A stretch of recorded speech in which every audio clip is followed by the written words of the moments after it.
Calvinism's unbiblical view of sovereignty again.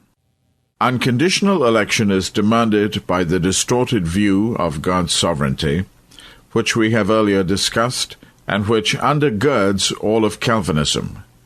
That every thought, word, and deed is decreed by God, including all sin. We have already shown that this perspective is both irrational and unbiblical. But to the Calvinist, it is a major foundation of his belief.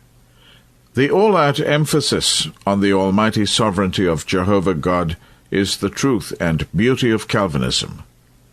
Another writer adds, "Only the Calvinist recognizes God's absolute sovereignty. On the contrary, all Christians believe that God is absolutely sovereign, but many recognize that sovereignty is not incompatible with freedom of choice. God is no less sovereign because Satan and mankind have rebelled and disobeyed him continually." Palmer declares, with no apparent sense of contradiction, that God has foreordained even sin. In fact, sin is rebellion against God, so it could hardly be willed by him.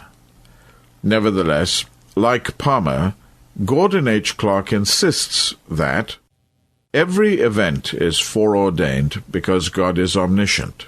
Of everything God says, "Thus it must be." Must not they who say that God does not foreordain evil acts now hang their heads in shame? Clark, Palmer, Pink, et al. Are simply echoing Calvin, who said that God foresees the things which are to happen simply because he has decreed that they are so to happen.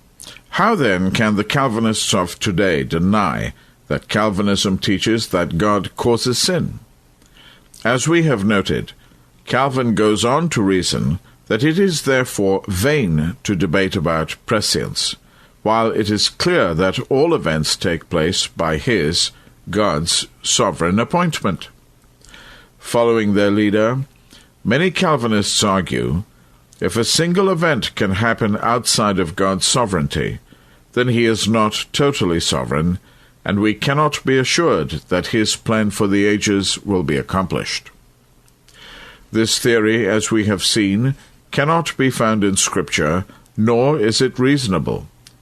Deliverance from this false view comes by simply recognizing that there is a vast difference between what God decrees and what he allows, between what God desires and what his creatures do in disobedience of his will and rejection of his love.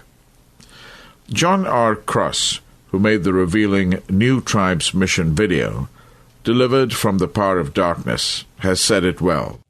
From the 3rd chapter of Genesis on, the Scriptures shout free will. The whole volume talks about choices and the associated consequences. God saw fit to write an entire book on choices, the book of wisdom, Proverbs. Having a free will makes sense of God's free love. Suppose you met someone who showed you real love, going out of his way to do special things for you, telling you they loved you.